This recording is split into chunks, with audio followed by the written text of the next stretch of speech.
Welcome to AV studies. AV studies में आपका स्वागत है। लास्ट लेक्चर में हमने पढ़ा था गवर्नर जनरल ऑफ बंगाल और गवर्नर ऑफ बंगाल के बारे में, जिसमें हमने देखा था कि रॉबर्ट क्लाइव जो थे वो भारत के पहले गवर्नर ऑफ बंगाल बने थे और उनके बाद वारेन हास्टिंग को बनाया जाता है पहला गवर्नर जनरल ऑफ बंगाल। इस लेक्चर में हम उसके आगे के इंपॉर्टेंट गवर्नर जनरल्स देखेंगे जो कि हमारे एग्जामिनेशन पॉइंट ऑफ व्यू से काफ़ी इंपॉर्टेंट है। अगर आपने हमारे लास्ट वीडियोस को नहीं देखा है तो उसको जाकर जरूर देख लीजिए। उसका लिंक जो है वो आपको डिस्क्रिप्शन में मिल जाएगा और इसके अलावा आई बटन में भी लास्ट वीडियो का लिंक दिया गया है। और अगर आपको पीडीएफ चाहिए हमारे सभी लेक्चर्स के तो वो आपको मिलेंगे हमारे टेलीग्राम ग्रुप से। हमारे टेलीग्राम ग्रुप का जो लिंक है वो यहाँ दिया गया है। इसके अलावा डिस्क्रिप्शन में भी जाकर आप हमें टेलीग्राम पर ज्वाइन कर सकते हैं। और फेसबुक पर ए बी स्टडीज नाम की हमारी फेसबुक प्रोफाइल है, आप वहाँ भी हमें फॉलो कर सकते हैं, जिसको से कि आपको जो है हमारे सारे लेटेस्ट अपडेट आसानी से मिल सके। तो शुरू करते हैं हमारे वीडियो को, जो कि है गवर्नर जनरल ऑफ बंगाल का पार्ट 2।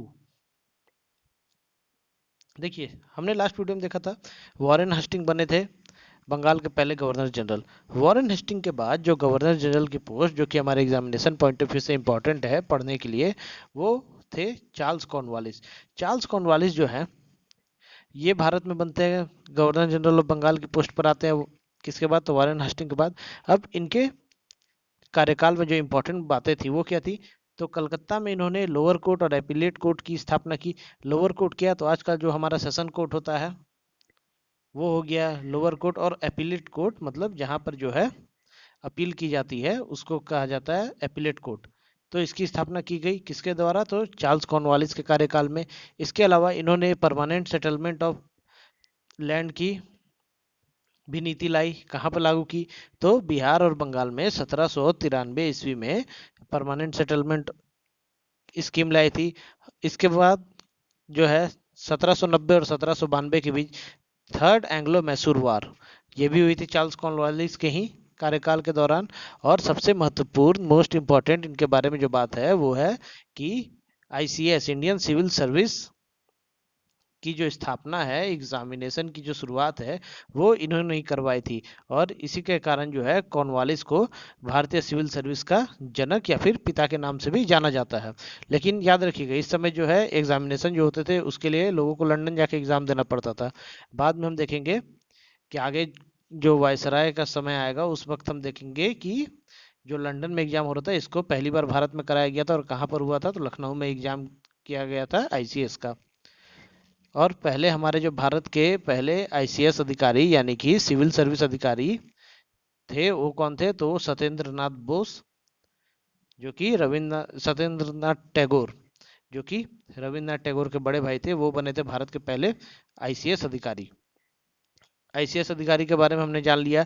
तो सिविल सर्विसेज का जनक किसे कहा जाता है? तो चार्ल्स कॉर्नवालिस को कहा जाता है।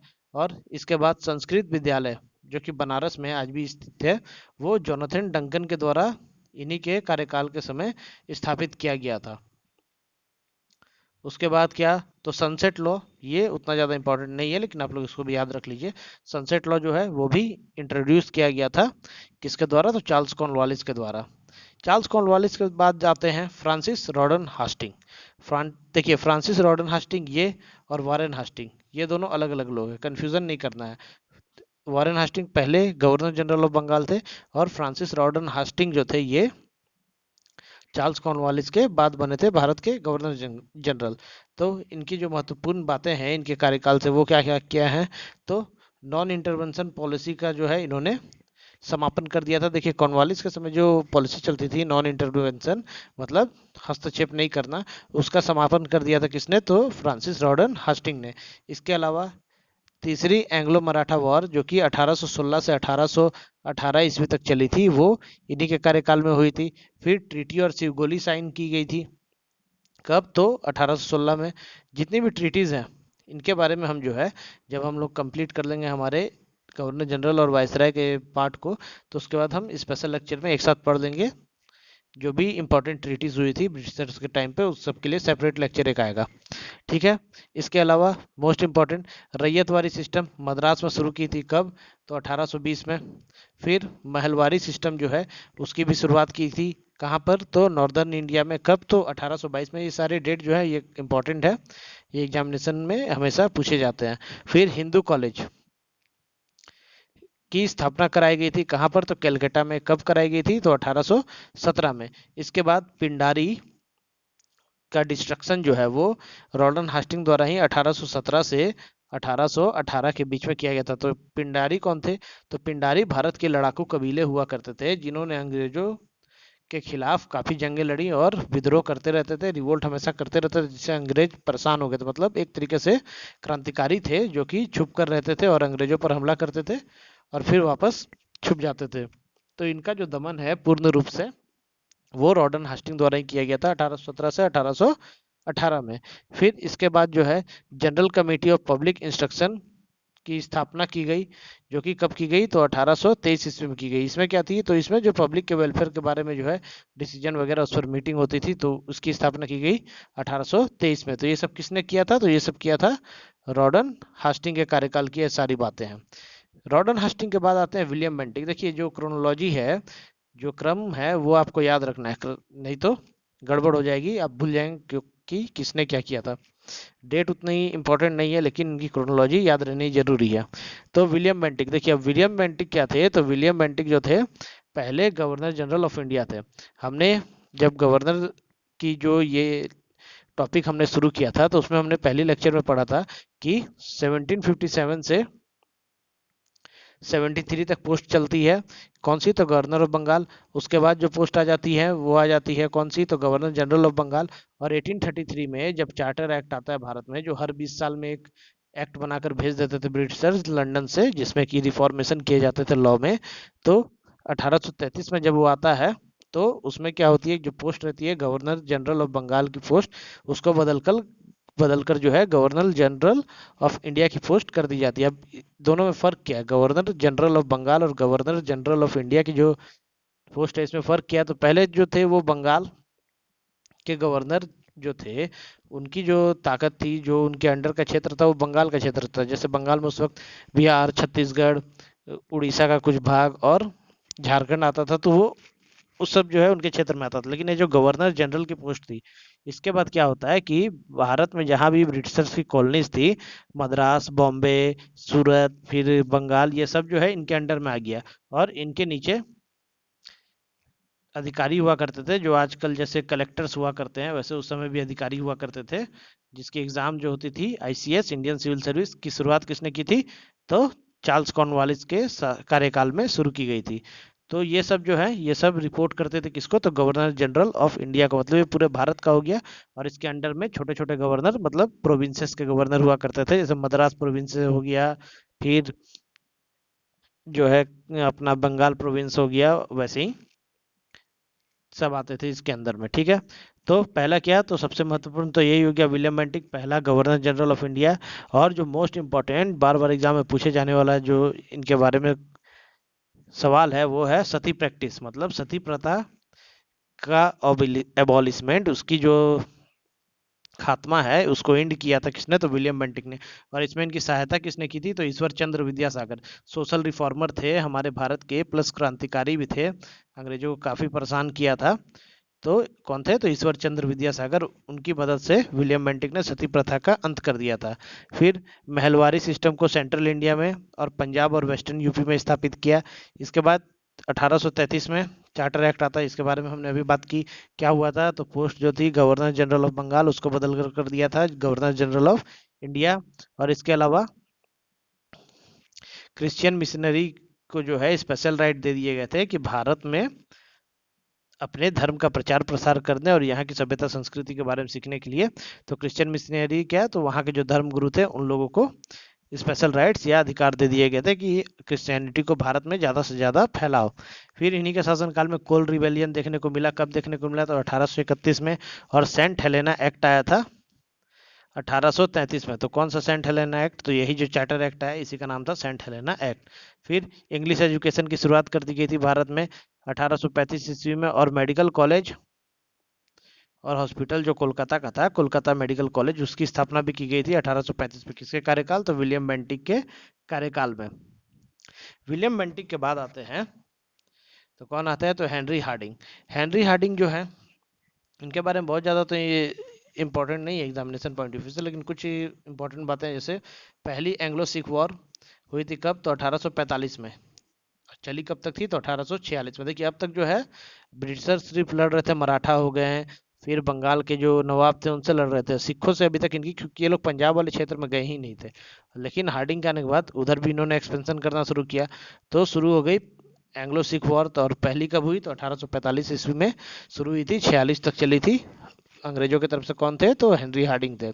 इसके बाद इसी का जो रिजल्ट था उसके तौर पर ट्रीटी ऑफ लाहौर साइन की जाती है। इसमें क्या है कि कश्मीर जो है वो सिखों को दे दिया जाता है, और कितने में दिया जाता है, तो 75 लाख रुपए में जम्मू को और कश्मीर को बेच देते हैं सिखों को ब्रिटिशर्स। और सबसे इंपॉर्टेंट जो है रुड़की इंजीनियरिंग कॉलेज 1847 में स्टेब्लिशमेंट की गई थी हेनरी हार्डिंग के टाइम में। देखिए 1847 रुड़की इंजीनियरिंग कॉलेज जो है भारत का सबसे पुराना इंजीनियरिंग कॉलेज है, लेकिन ये सबसे पुराना आईआईटी नहीं है। इसको आईआईटी का दर्जा जो है बाद में मिला था। सबसे पुराना आईआईटी जो है वो है आईआईटी खड़गपुर। आगे चलकर इसको जो है आईआईटी का दर्जा मिलेगा, लेकिन ये जो है खड़गपुर के बाद में इसको मिला था, इसीलिए इसको सबसे पुराना इंजीनियरिंग कॉलेज कहा जाता है, सबसे पुराना या फिर फर्स्ट आईआईटी नहीं कहा जाता है। तो अभी तक जो है हमने पढ़ लिया कि हमने क्या क्या पढ़ लिया।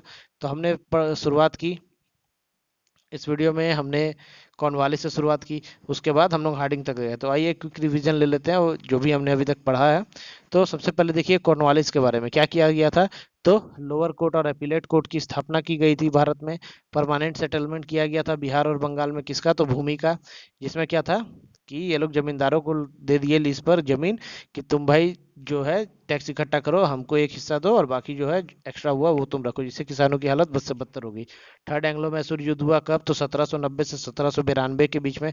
इसके अलावा most important ICS Indian civil service exam की शुरुआत की गई कॉर्नवालिस के द्वारा।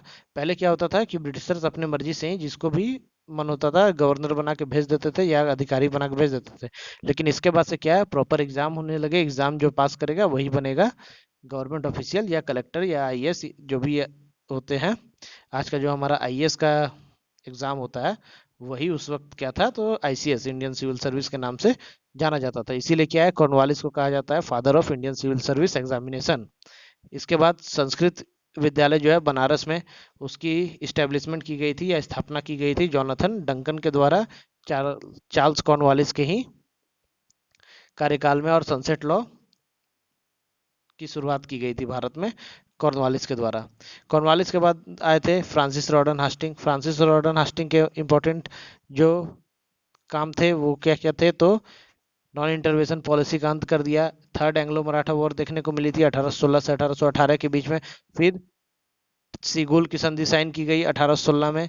फिर रैयतवाड़ी सिस्टम कहाँ पे, तो मद्रास में शुरू की गई। महलवाड़ी सिस्टम शुरू की गई तो उत्तर भारत में कब, 1822 ईस्वी में। और हिंदू कॉलेज की स्थापना की गई थी कलकत्ता में कब, तो 1817 ईस्वी में। और पिंडारियों का दमन किसके द्वारा, तो फ्रांसिस रोडन हास्टिंग द्वारा किया गया 1817 से 1818 के बीच में। फिर general committee on public instruction गठन किया गया कब, तो 1823 ईस्वी में।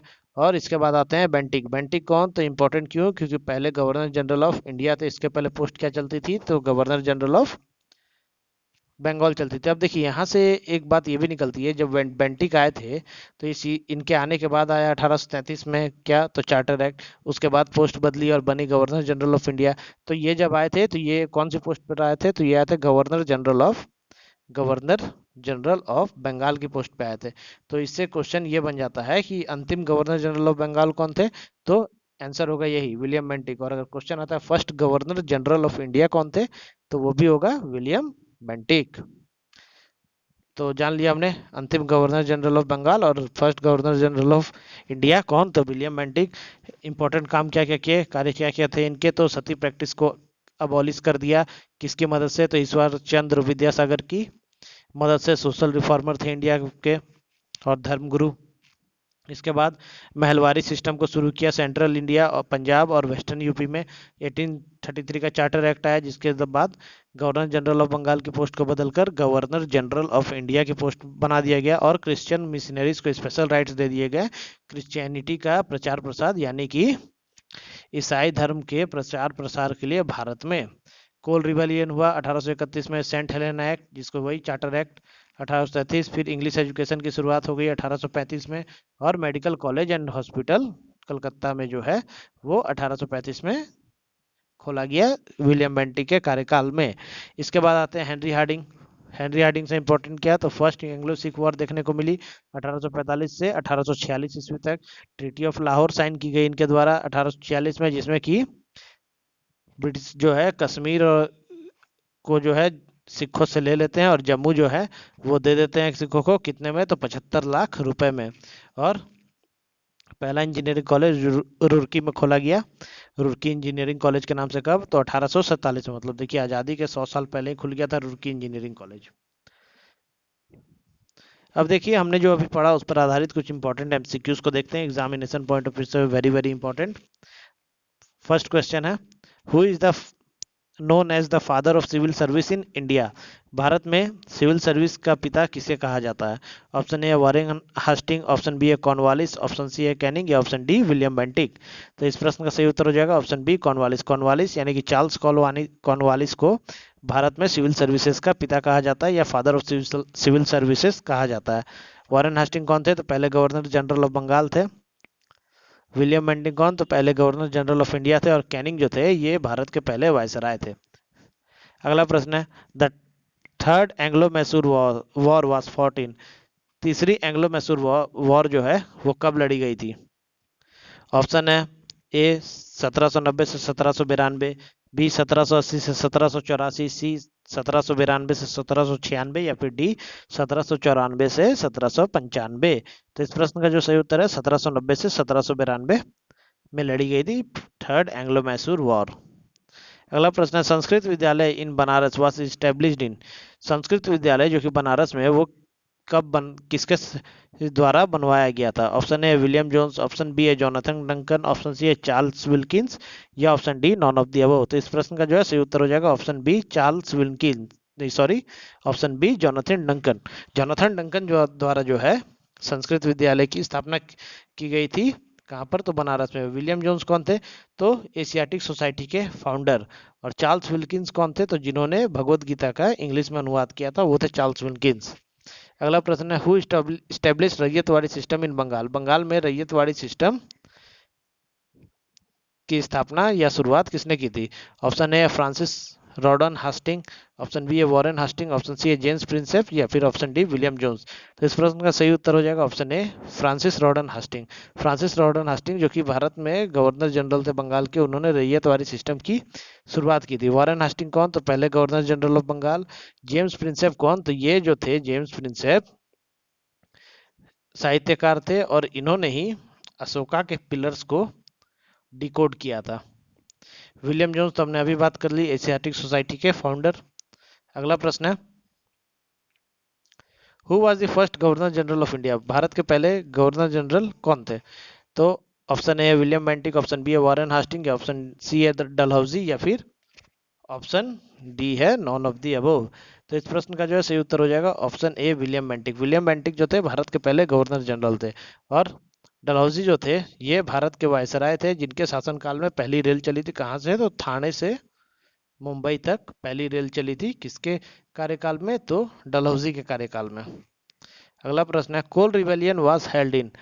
कोल रिबेलियन यानी कि कोल विद्रोह कब हुआ था। ऑप्शन ए 1831, ऑप्शन बी है 1845, ऑप्शन सी है 1832, या फिर ऑप्शन डी है 1834। तो इस प्रश्न का सही उत्तर हो जाएगा ऑप्शन है 1831। और अगर आप लोगों को इसमें से किसी भी क्वेश्चन का आंसर पहले से आता है तो कमेंट में अपना आंसर जरूर लिखिए। ए बी सी जो भी ऑप्शन आपको सही लगता है वो आप लोग कमेंट में बताइए।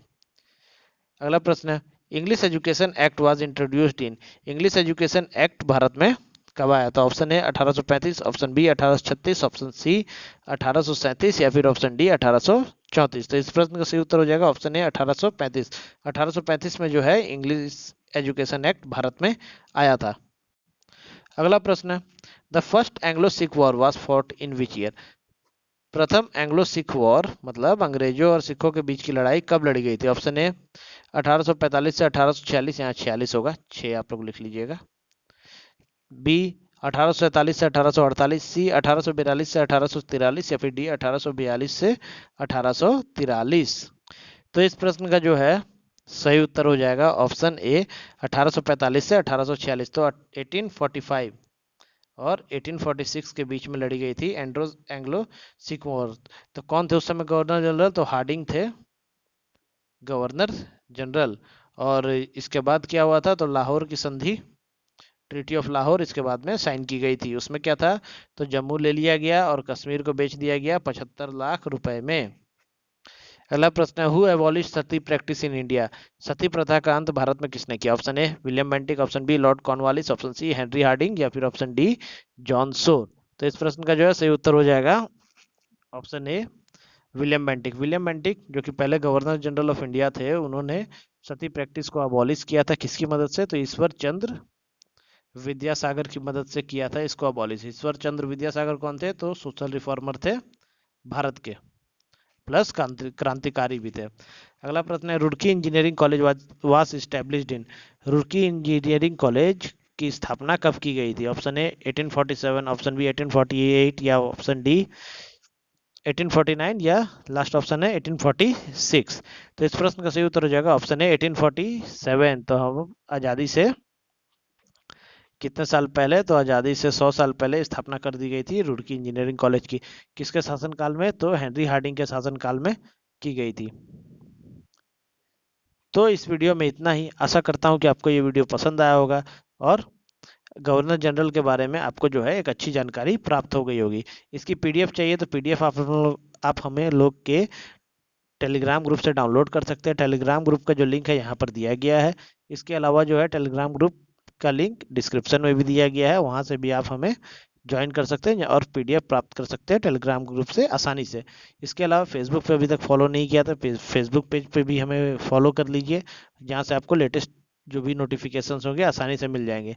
लास्ट वीडियोस को नहीं देखा है तो पीडीएफ हमारी बनी हुई है, उस वहाँ जाके लास्ट वीडियो को भी देख लीजिए। तो जो है आपको एक अच्छी नॉलेज डेवलप करने में, बिल्डअप करने में सहायता मिलेगी। फिर मिलते हैं अगले वीडियो में। Till then do like share subscribe and press the bell icon for the latest update from AB studies. Thank you.